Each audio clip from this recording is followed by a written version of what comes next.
I still remember the exact moment it hit me. I wasn't part of the family. I was standing in our living room, dressed in this ugly brown suit that barely fit over my shoulders, while Nathan walked down the stairs in a tailored navy one that made him look like a damn model. He smirked when he saw me. Mom clapped like it was prom night. Dad snapped pictures. No one even looked my way. My name's Kyle. I'm 21 now, living in Evansville, Indiana. But this all started way back when I was 12, back when I still thought I had a shot at being treated like an equal in my own home. Nathan and I are twins, technically, but that's about where the similarities end. He's tall, blonde, blue-eyed, the whole golden boy package.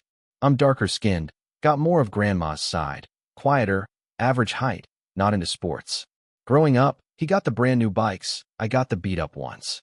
He got steak on his birthday, I got the leftovers. Nathan would win a track meet, and they'd throw him a backyard barbecue. I got honor roll and herd. That's nice, Kyle. Quick note, before we get into it, share which city or country you're watching from. It's the little things that stick. Every Christmas, we took family photos. Guess who got cropped out of 2 of them? I found the prints later, buried in a drawer. Nathan in the center, Mom's arm around him, me off to the side like a stranger caught in the frame. Vacations? I wasn't even allowed to sit with them at restaurants. I carried the luggage while they talked about beach plans. When I asked why I wasn't in more pictures, Mom laughed and said, "Well, you're not really photogenic." But the real breaking point came in 7th grade. We had a school banquet, formal wear required. I told them the thrift store suit didn't fit. Dad barked that I should be grateful I even got one. When I asked if I could just wear something else, Mom accused me of making everything difficult. Said I was too sensitive, that my attitude caused too much stress in the house. 3 days later, they sat me down at breakfast.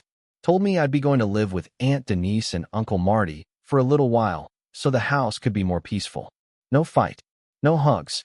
They packed my stuff in garbage bags and dropped me at the bus station with a fake smile and $20. That was the day I stopped calling it home. Uncle Marty was the one who picked me up from the station. He was wearing a flannel shirt and holding a paper cup of gas station coffee. He didn't say much when he saw the garbage bags at my feet, just grabbed them and tossed them in the back of his truck like it was no big deal. The drive to their house was mostly quiet. We passed fields, old barns, a few rundown gas stations. I was bracing myself the whole time for a lecture, or a rule list, or at least a comment like, "Let's try not to be a problem here, okay?" But all he said was, "We've got tacos tonight. Denise makes 'em with those crunchy shells you like." That hit harder than I expected. They lived in a modest ranch-style house with yellow siding, about 15 minutes outside of Evansville. The moment I walked in, I noticed something. There was a space for me. A bed, a dresser, a poster of an old basketball team on the wall, probably from when Marty was a kid. It wasn't fancy, but it was mine. Denise peeked into the room, wiping her hands on a dish towel. "That dresser's a little beat up, but it doesn't squeak," she said. "You hungry?" I nodded. Didn't trust myself to talk. Dinner was quiet, not awkward quiet, just peaceful. They asked how school was going. Not like a checklist, but like they actually cared about the answer. No one compared me to Nathan. No one even said his name. Next morning, Denise handed me a packed lunch in a brown paper bag. I stared at it for a second, then shoved it in my backpack. At school, I opened it and found an actual sandwich, not peanut butter on dry bread, but turkey, lettuce, cheese, mayo, even a little note that said, "Have a good day," smiley face, like I was some regular kid. Grades got better. Sleep came easier. I started staying after class to ask questions, joining group projects instead of avoiding them. Teachers noticed. So did the principal. Denise showed up to every conference. Marty helped me with geometry, even though he admitted he barely passed it himself. Nobody rolled their eyes when I asked for help. But of course, my parents didn't disappear. They just found new ways to remind me I was out. On my 13th birthday, a box showed up. Inside was a single cupcake. No frosting. Just a dry lump of vanilla with a candle jammed in sideways. No card. A few months later, another envelope arrived.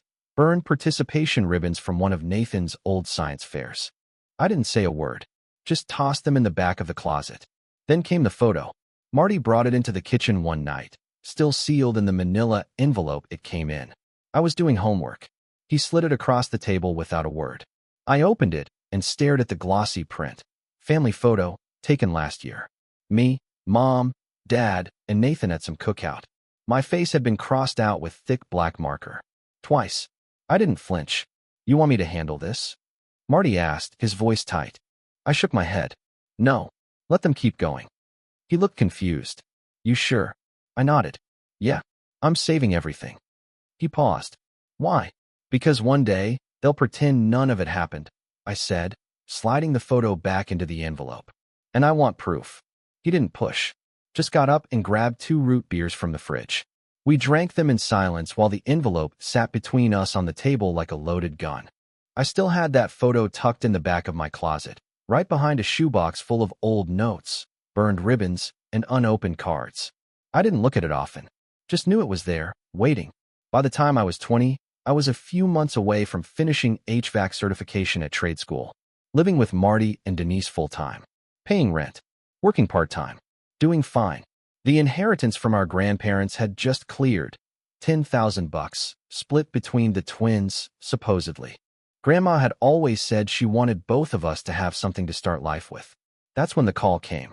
I was in the break room at work, eating a microwave burrito, when Nathan lit up my screen. First time I'd seen his name pop up since I left.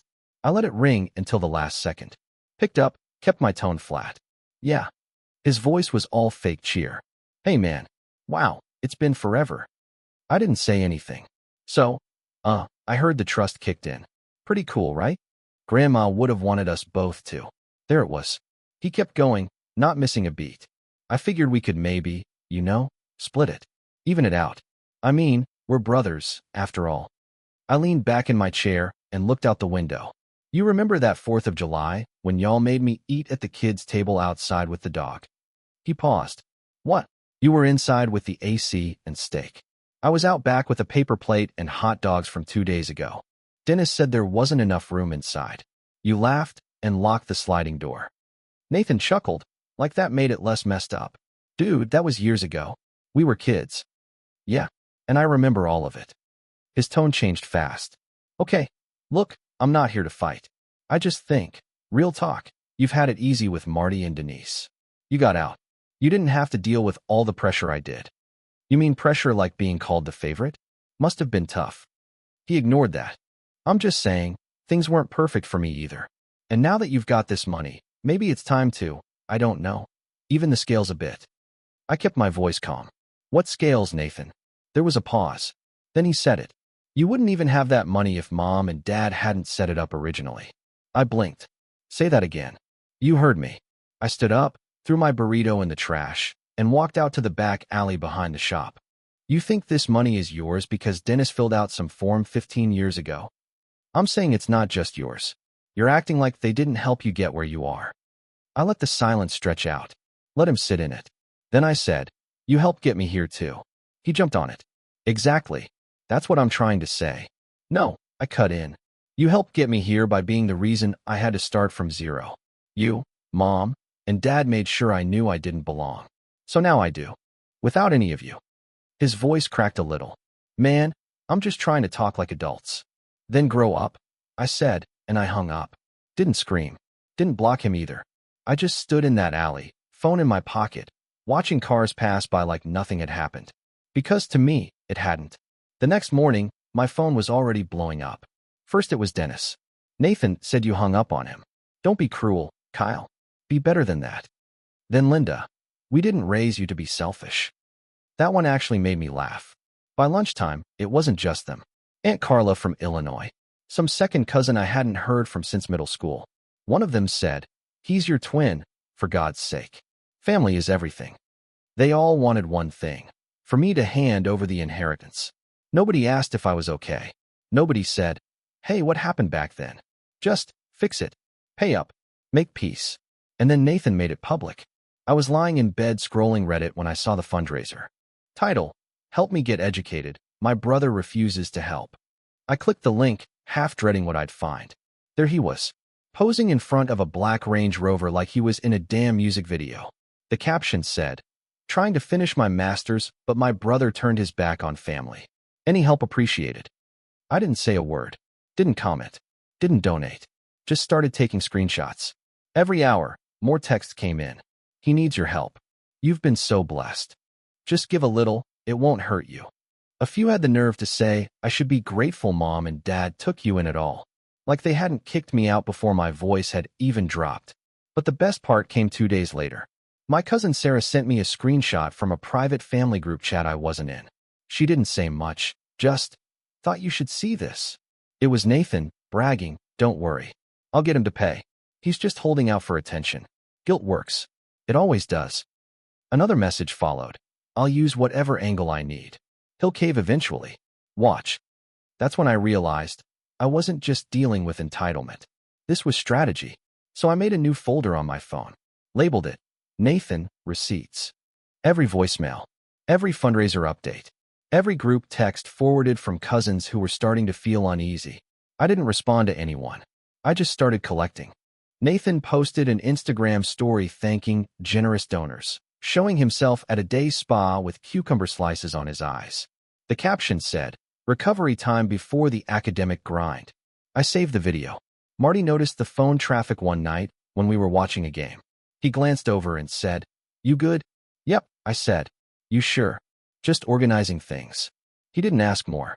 He never did unless it mattered. By the end of the week, I had over 50 screenshots, a dozen voicemails, and a clear picture of the game Nathan was playing. He wanted the money, but he wanted the sympathy too. He wanted to be the victim. Fine. Let him build the stage. I'd let him keep talking. I'd smile in the texts. Say I was thinking about it. Ask a few questions here and there. Let him believe I was on the hook. Because I wasn't just going to tell him no. I was going to let him dig the hole himself. By Saturday, I texted Nathan back. Hey, been thinking about our convo. Maybe we can work something out.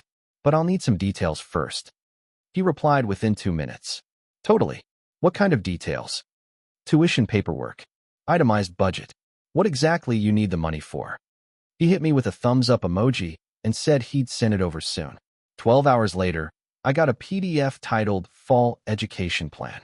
It had color-coded bars and pie charts like he was pitching to a boardroom. I opened it on my laptop, coffee in hand, ready to be entertained. Only 25% was for tuition. The rest? Career essentials. $2,000 for appearance maintenance. $3,000 for networking wardrobe. $12,000 for a reliable vehicle, with luxury SUV preferred, in parentheses. Another $1,000 for mental health wellness, which apparently meant weekly spa treatments. I read it twice just to make sure it wasn't a joke. Then I saved it to my receipts folder. Thanks. I texted him. This helps a lot. I'll review and circle back. He responded with, you're a real one. Appreciate you, bro. I didn't reply. Instead, I started screenshotting his socials again. He'd just posted from a rooftop pool with a caption, manifesting my success. Hashtag work hard, play hard. In the photo, he was holding a mojito and wearing designer sunglasses. The same ones he wore in that stupid fundraiser pic. I sent that one to myself, too. Family didn't let up either. I got another round of texts, more aggressive this time. You've been blessed. You don't know how hard Nathan has it. He's your twin. Step up. I told one aunt, I'm praying on it. Told another, trying to see all sides. Kept everything polite, vague, agreeable. Meanwhile, the list grew. Nathan posted about his grind while standing in line at some high-end sneaker store. His location tags showed weekend trips to Chicago, Nashville, and Miami. I watched it all without saying a word. Every post, every selfie, every fake motivational quote he threw online, saved. At one point he texted, any updates? I replied, just waiting on one final thing. Almost there. He didn't question it. Probably figured I was caving. That week, Denise caught me grinning at my phone during dinner. She raised an eyebrow. What's funny? Nothing yet, I said. But it's coming. Marty leaned back in his chair. You running a long con? More like letting them run it on themselves. He nodded once, like that made perfect sense. I didn't owe them a cent. But I was going to make sure they earned the no they were about to get. With interest. It kicked off on a Tuesday afternoon. I was in the middle of wiring up a thermostat at a client's house when the notifications started stacking. Group text. Name, Family Matters Blue Heart. Created by Nathan. Members, me, Dennis, Linda, 5 cousins, and 2 aunts I hadn't spoken to in years. Nathan opened with, I didn't want to do this publicly, but Kyle's left me no choice. He's been blessed with money, support, and opportunities, yet he refuses to help his own brother. A second message popped up immediately after. He's abandoned his real family. All we've asked for is fairness. I wiped my hands on my jeans and sat down on the porch steps. Dennis jumped in next. We gave you everything we could, Kyle. It's disappointing you turned your back on us after all we sacrificed. Sacrificed? I took a breath and started typing. One message at a time. Me. Here's the itemized budget Nathan sent me. Attach the PDF with the SUV, spa days, and appearance maintenance. Nathan responded, That's private. Can't believe you'd share that. Me. You made it my business when you asked me to fund it. Me again. Here's the GoFundMe photo of you in front of a luxury SUV. Sent the screenshot with the title, Help Me Get Educated, bold at the top. Silence for a few seconds. Then I dropped the best one. Me.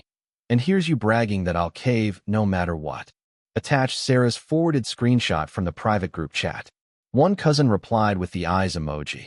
Two others immediately left the group. Their names popped up gray. Kara has left the conversation.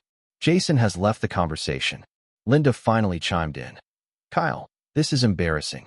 You didn't need to drag all of this out in front of family. I typed slowly, one sentence per bubble. Me. You dragged me out of the family at age 12. Me. You mailed me a cupcake with no frosting for my birthday. Me.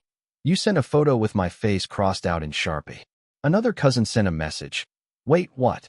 I finished it off. One final message. Me. You chose your favorite.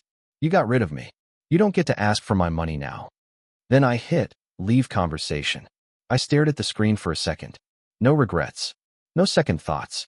Just calm. Back at work, I tucked my phone in my pocket and finished wiring that thermostat like it was any other day.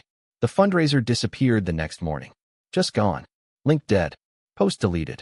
No announcement. No apology. Just poof, like it had never happened.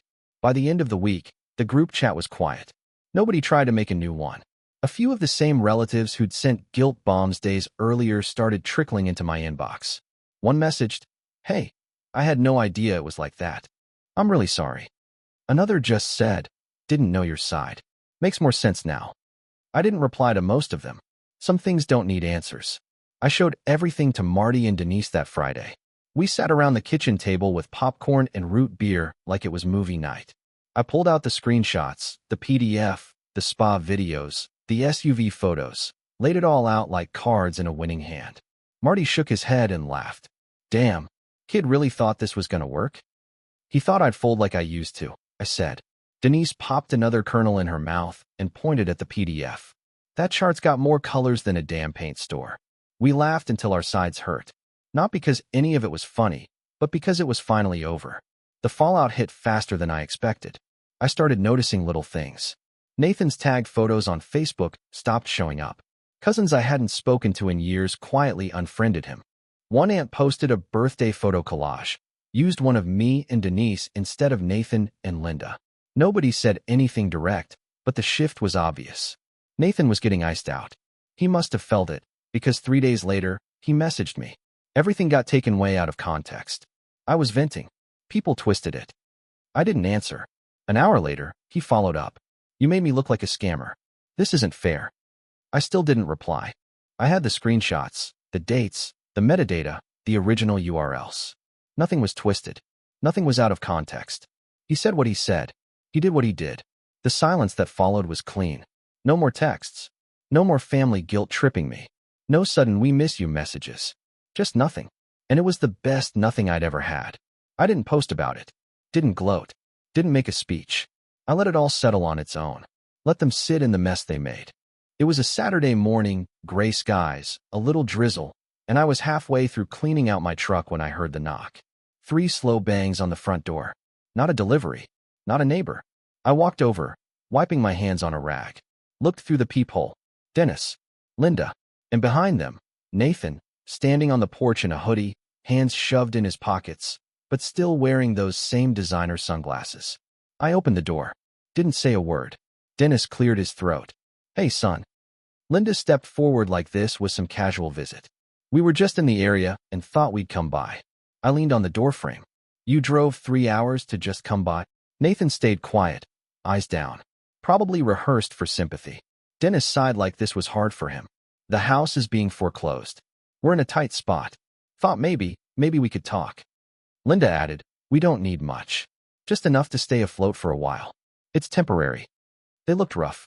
Dennis had bags under his eyes. Linda looked like she hadn't slept in a week. Still wore the same jewelry, though. Nathan had a fresh haircut.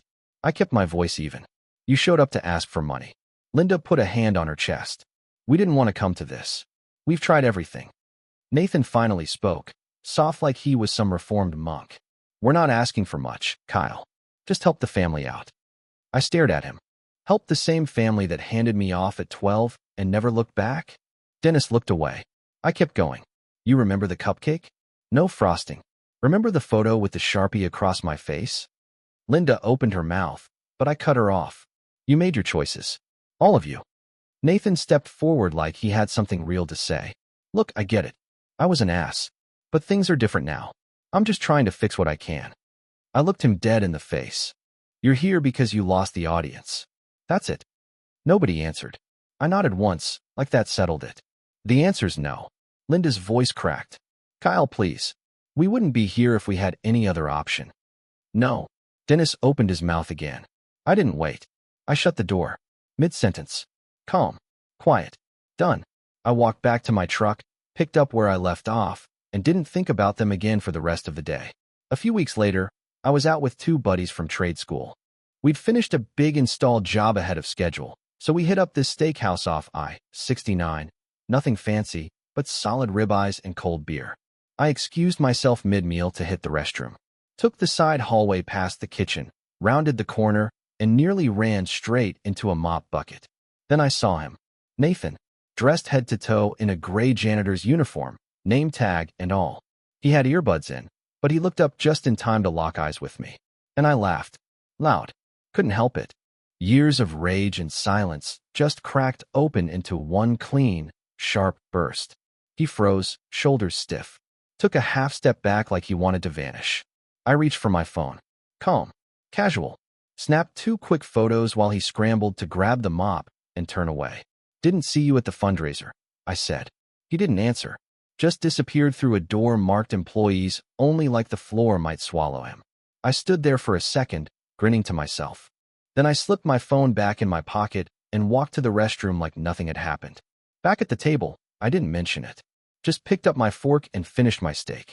Later that night, I texted the photos to my cousins Sarah and Jason with no caption. Sarah replied with, no. Freaking way. Jason followed up with, meme coming in 5. He wasn't joking. 5 minutes later, I had a screenshot of Nathan holding the mop, overlaid with the words, manifesting success, one spill at a time. By morning, it was floating through every family group chat I wasn't in. And then the calls started again. Linda, how could you be so cruel? Dennis, he's still your brother. Nathan, you're sick. I hope you're proud of yourself. I didn't reply. Didn't need to. Seeing him in that uniform, knowing no one was coming to save him, that was all the closure I needed.